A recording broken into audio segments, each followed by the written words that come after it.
Hello everyone, welcome to my YouTube channel. दोस्तों, railway group D exam की हर shift में फ्लेमिंग के नियम से रिलेटेड क्वेश्चंस साइंस में पूछे जा रहे हैं, तो इसलिए ये टॉपिक काफ़ी महत्वपूर्ण रहने वाला है एग्जाम की दृष्टि से। तो आज के इस वीडियो में हम उन सभी क्वेश्चंस को कवर करेंगे जो कि इन रूल से रिलेटेड या इन नियमों से रिलेटेड क्वेश्चन एग्जाम में पूछे जा रहे हैं। पहला देखिए, फ्लेमिंग का दक्षिण हस्त नियम, यानी कि दक्षिण का मतलब यहाँ क्या है, राइट हैंड साइड, यानी कि फ्लेमिंग का राइट हैंड साइड रूल। इसमें फ्लेमिंग ने क्या कहा, ये देखिए यहाँ पे, यदि हम दाएं हाथ, ठीक है, दाएं हाथ मतलब राइट साइड की बात हो रही है, ठीक है, राइट हैंड की बात हो रही है। यदि हम अपने दाएं हाथ की तर्जनी, तर्जनी कौन सी होती है, ये वाली अंगुली, ठीक है, तर्जनी, मध्यमा, मध्यमा मतलब बीच वाली, ठीक है, और अंगूठा, अंगूठा तो आप सभी को पता है। यदि हम इन तीनों को क्या करते हैं, लंबवत रखते हैं, लंबवत का मतलब 90 डिग्री बनाते हैं, तीनों के तीनों क्या है, परस्पर एक दूसरे पर 90 डिग्री कोण बनाते हैं।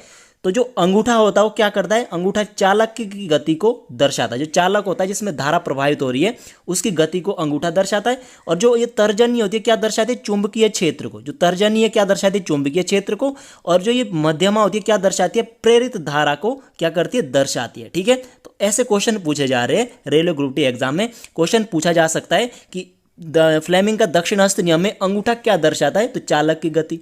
तर्जनी क्या दर्शाती है, चुंबकीय क्षेत्र। और तो जो मध्यमा क्या दर्शाती है, चालक में प्रेरित धारा दर्शाती है। अब देखिए सेकंड क्या है, फ्लेमिंग का बाम हस्त नियम। बाम का मतलब बाएं हाथ का नियम, ठीक है।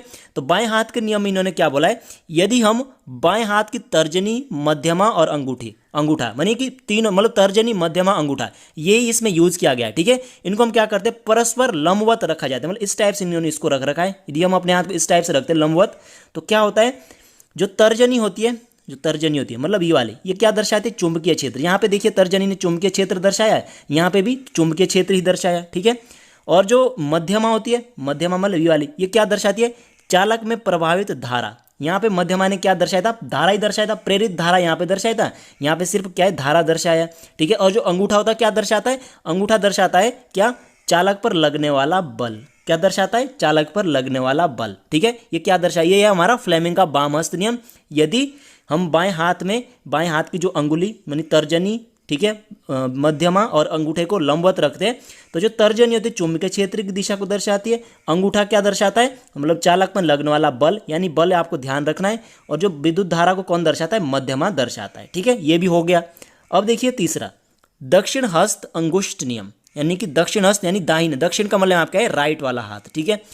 इसमें क्या बोला है, यदि हम क्या करते हैं, दाहिने हाथ में एक विद्युत धारावाही चालक, यानी मतलब कोई ऐसी वस्तु लेते हैं, मान लीजिए आपने क्या ले लिया, जैसे मतलब पेंचकस ले लिया, ठीक है, जैसे होता है नहीं, पेंचकस होता है इलेक्ट्रिक वाला, ठीक है, उसको ले लिया। तो यदि आप इसको इस टाइप से पकड़ते हैं, ठीक, जैसे यहाँ पे पकड़ा हुआ है, तो देखिए इसमें क्या है, जो अंगूठा होता है क्या दर्शाता है, जो अंगूठा होता है दोस्तों, ये क्या दर्शाता है, विद्युत धारा की दिशा को दर्शाता है। जो अंगूठा होता है, ये जो अंगूठा है ये क्या दर्शाता है, विद्युत धारा की दिशा को दर्शाता है। और जो ये अंगुलियां है ना, ये अंगुलियां, ये क्या दर्शाती है, चुंबकीय क्षेत्र रेखाओं को दर्शाती है, ठीक है। अंगूठा क्या दर्शाता है, विद्युत धारा की दिशा को। और जो ये आपकी अंगुलियां है, इसको जिससे आपने पकड़ रखा है इसको, ये क्या दर्शाता है, चुंबकीय क्षेत्र की दिशा को या चुंबकीय क्षेत्र रेखाओं को दर्शाता है। ओके, आई होप आपको समझ में आया। अब इसके बाद देखिए, ये भी बहुत इंपॉर्टेंट है, यदि कोई इलेक्ट्रॉन, काफी अच्छा प्रश्न है, किसी चुंबकीय क्षेत्र के लंबवत प्रवेश करता, मान लीजिए चुंबकीय क्षेत्र, ठीक है। अब लंबवत कब करेगा, माने ये लंबवत यही होगा ना, 90 में बनेगा, यानी जब 90 डिग्री बन रहा था अभी तो लंबवत होता है। जब ये कोई इलेक्ट्रॉन चुंबकीय क्षेत्र के लंबवत प्रवेश करता है, तो इलेक्ट्रॉन पर आरोपित बल होगा, जो इसमें जो बल लगेगा उसकी दिशा क्या होगी। देखिए पहले आप यहाँ समझिए, जो इलेक्ट्रॉन होते ना, जो धारा होती है ना, जो करंट होता है ना, वो क्या होता है, हमेशा इलेक्ट्रॉन के विपरीत दिशा में चलती है। यानी जो धारा होती है वो हमेशा इलेक्ट्रॉनों की विपरीत दिशा में, यदि इलेक्ट्रॉन यहाँ इधर की ओर चल रहे हैं तो धारा हमेशा इधर की ओर चले, यानी एक दूसरे के विपरीत दिशा में चलती है, ठीक है।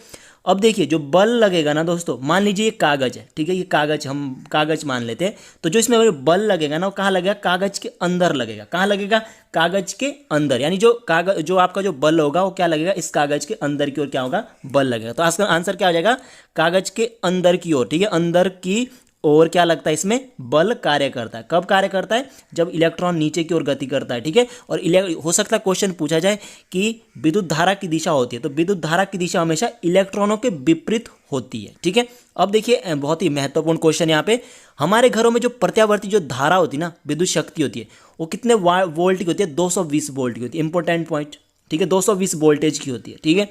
जो प्रत्यावर्ती धारा की जो फ्रीक्वेंसी होती है वो कितनी होती है, 50 हर्ट्ज होती है, ठीक है। 50 हर्ट्ज क्या होती है, प्रत्यावर्ती धारा की आवृत्ति होती है। अब देखिए यदि किसी धारावाही परिनलिका के भीतर चुंबकीय क्षेत्र क्या होता है, एक समान होता है। परिनलिका का मतलब क्या है, मान लीजिए वेलन है, मानी जो अंदर से क्या होता है, खोखला होता है, ठीक है, और इसके साथ इसके चारों ओर क्या है, मतलब तार है, जो मान लीजिए कॉपर की तार वगैरह से क्या है, फेरे बनाए, कुंडली बनाई है।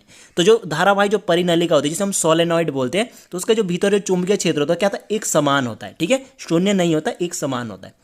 चौथा देखिए, जो विद्युत जनरेटर होता है, जो जनरेटर होता है क्या करता है, विद्युत चुंबकीय प्रेरण पर क्या करता है, कार्य करता है। किस में कार्य करता है, विद्युत चुंबकीय प्रेरण सिद्धांत पर यह कार्य करता है, ठीक है।